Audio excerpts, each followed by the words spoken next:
Alrighty, I am gonna do a unboxing. I've done a couple of unboxings before. I think it was, remember, Skylanders was one, but that's been a long time.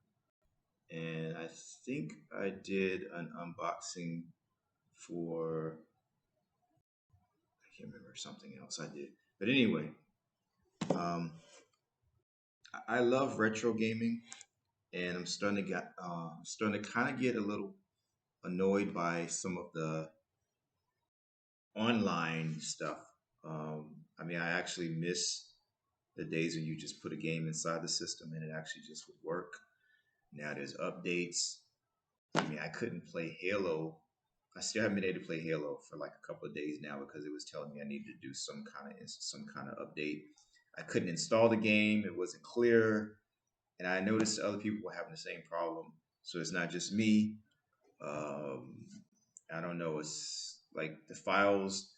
The game was already installed because they let us play the beta, and I thought that that was enough.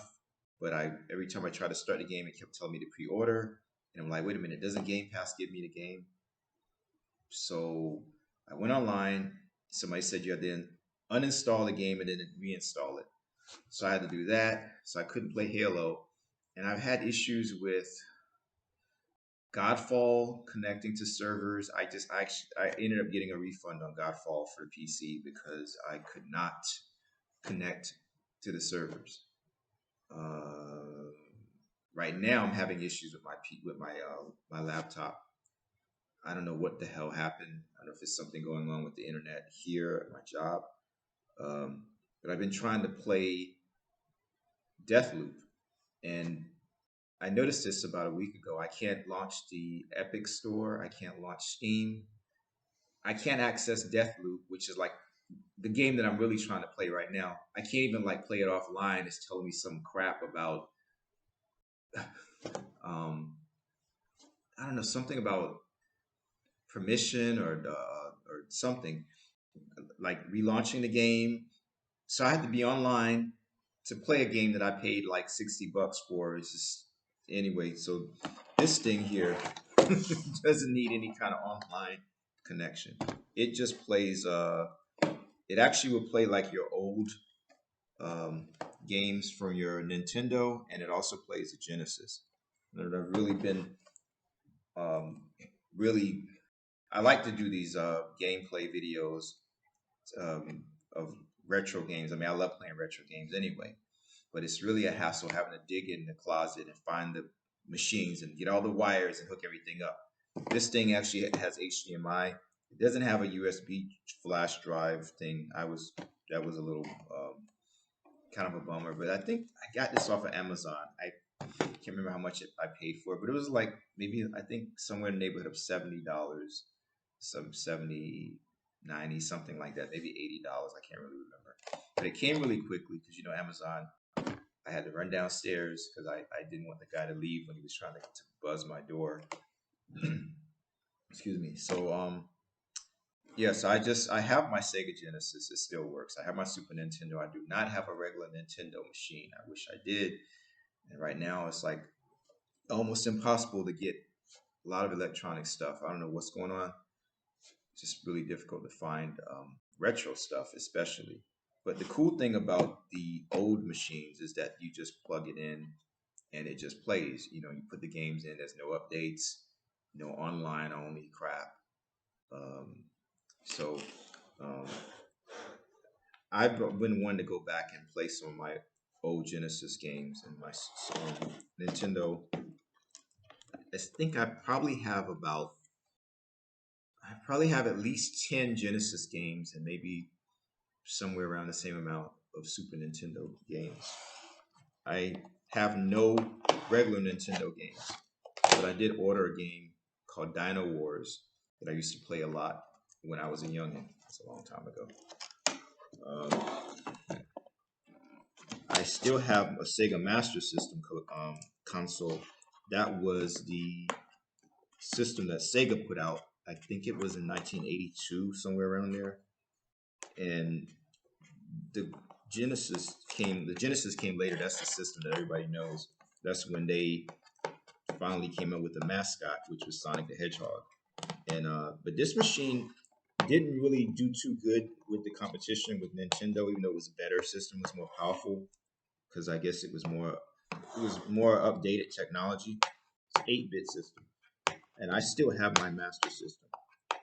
So I would love to do some videos with that. I wish there was like a way to hook Game Boy. I guess there are ways to do that, but anyway. So I'm doing the unboxing. Supposed to be showing you this. But anyway, I almost dropped this thing tonight when I was holding the handle. Like it just kind of went like that, and my coworker was like, "Oh." So that's pretty easy to open. Everything system.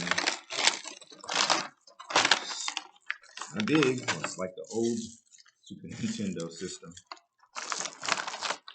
Give you 2 controllers, which is nice. And I guess this is how the Super Nintendo used to connect. I don't even remember. It shows you how long it's been since I played. And it's a little power thing. Actually looks like looks like the power box for my Kindle, the Amazon tablet. Gosh. It's just kind of, I'm just curious if it is the same thing. That's the Kindle charger, and this is this charger. It's not exactly the same, but they look almost the same, and the voltage is, let's see, so it's different. It's interesting. This, I guess the Kindle uses more voltage than this. Anyway, the newer Kindles actually are, I guess, they're more powerful, or maybe just the model I have, which is it does HD. Anyway, so you have like a regular HDMI cable and a USB. Okay, why is there? Okay, it's for this. Okay, I get it. So that, I was hoping maybe I missed the USB plug, because if it had if it had a USB plug in it, that's what I was hoping. That would mean you could put games on a USB little thumb drive or hard drive, flash drive, whatever, and you could plug it in there and play. I know some of these retro machines allow you to do that. But I just, I really want to get into retro gaming, and I like the fact that they make these machines.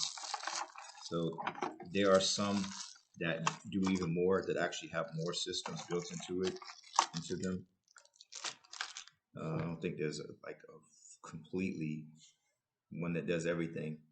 But if you want to play like the original cartridges, there are like really expensive machines like this that actually let you play multiple systems. But those are really, really expensive. I mean, I saw some like 300 and up. But I looked at the stars on Amazon. I saw this one got like a lot of stars. 4 stars, 4.5. I mean, that's good.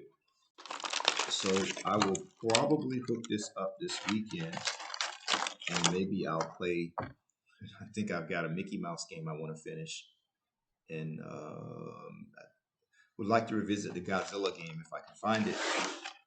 And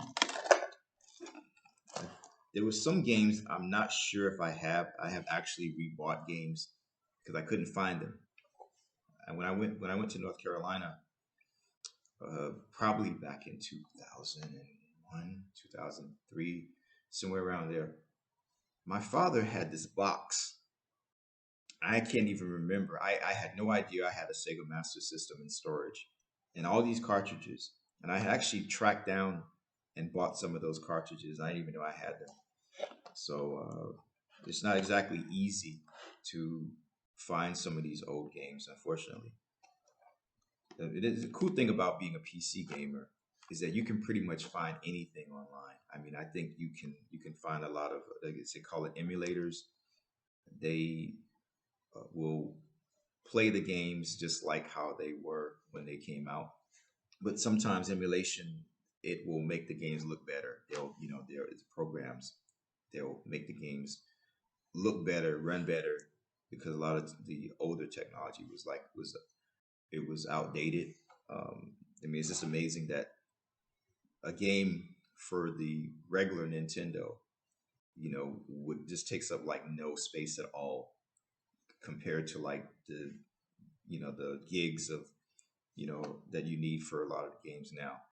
I mean, it's just incredible. I mean, Pac-Man is like such a it's like such a simple program, but then you compare a game like Pitfall, for example, to a game like The Last of Us, and it's just like such a vast. And you got all the music, it sounds really good. You got the visuals. So technology's really, really, really come very far. But there's the downside to technology. The technology that we have now is like I said, the online only crap, which is like annoying. So anyway, here are all of the plugs, and I guess this is where you would plug the controllers in. I don't know what's up with these. Maybe I guess these are like other. It says SNES. It's gonna be interesting. Hopefully that doesn't mean that I need to buy like certain types of controllers to play some of the games. And they have like a little indicator switch here for the systems that you want to play. You have to switch it, I guess, when you put it in for Super NES. And then, yeah, I'm gonna definitely have to read the instructions on this thing. And another cool thing is if you have an older TV, you can hook it up to the red, white, and yellow, which they did not give me. Not that it matters, because I have plenty of them. I still have a bunch of those things laying around. Yeah. So they gave me an HDMI. Yeah. So you can plug this in like your older TVs, or the VCRs have them. Most TVs nowadays I don't think they have these. But it's nice to have in case you want to hook up something. And there's the HDMI. So it's pretty light actually. Which makes me wonder why they didn't just make it smaller. But so you've got the Super NES, and I got the Sega Genesis, and you just put the cartridge in there. So I gotta like dust off some of my cartridges because some of them have just been sitting around. So I will probably do that this weekend, between playing Halo and trying out that new Matrix demo thing that they put out. I actually forgot about that until I was watching the Video Game Awards yesterday, and they mentioned it. I was watching some of the videos on YouTube that people have posted talking about it. But it gave me a nice size instruction booklet, and spend some quality time with that, and I can figure out what's what. And I have two video game recording boxes. I mean, one I threw away because it wasn't working, and then I bought another one, and I started having problems with that one. Turns out that the new one I bought, it won't take flash drives that are over 32 gigs, I think. And so anyway, I just got this feeling like thing was sitting in the box, ready to go out in the trash, and I just got this feeling, just try it out, just one more time, make sure. Sure enough, I hooked it up, and it works fine. But it will only record my Nintendo Switch games in sound. Everything I try to record my Xbox games, and I get like no sound. And I'm not sure if there's a limitation on how big the flash drives have to be. I don't have to worry about buying anything to record the PlayStation 5 or 4 because God rest my PlayStation 4 because it's still like in hiatus. It's getting repaired. I mean, I got to get it repaired. But the PlayStation 5 lets you record stuff. So Nintendo only lets you record like I think 30 seconds worth of gameplay. So obviously you would need like some kind of device if you want to capture your footage. So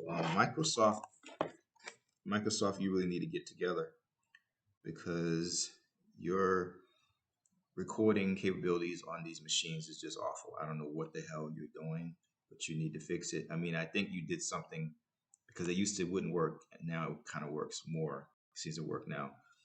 And I don't know. I'm probably the only person in the world that cares what's going on with the avatars. They used to let us play them in the games and stuff. Anyway, that's end of my rant. So anyway, this thing, Super Retro, Super Retro Plus, Super Retro Tree, Tree. I can't even read that. I think it's Trick Tree. But anyway, it's really, it's kind of big. It's a big box. They could have made it smaller. They could have made. They definitely could have made it smaller. But it's called a Super Retro Tree. I can't even tell if that's an O or if that's a Trick Trice. Get me started. And here it is. I want to start doing something similar to a podcast where I talk more about my love for games and get together a group of other people that share my same passion. So you can look for that maybe sometime this month once I start sitting down and putting together like a program, like a yeah, I guess a program. Just what we're going to talk about, the structure. That's what I meant to say. So anyway, this is my new unboxing video, and I will be playing this. Hopefully, I did a good job. Hopefully, I won't get too many dislikes on YouTube. Oh, you can't get dislikes on YouTube anymore.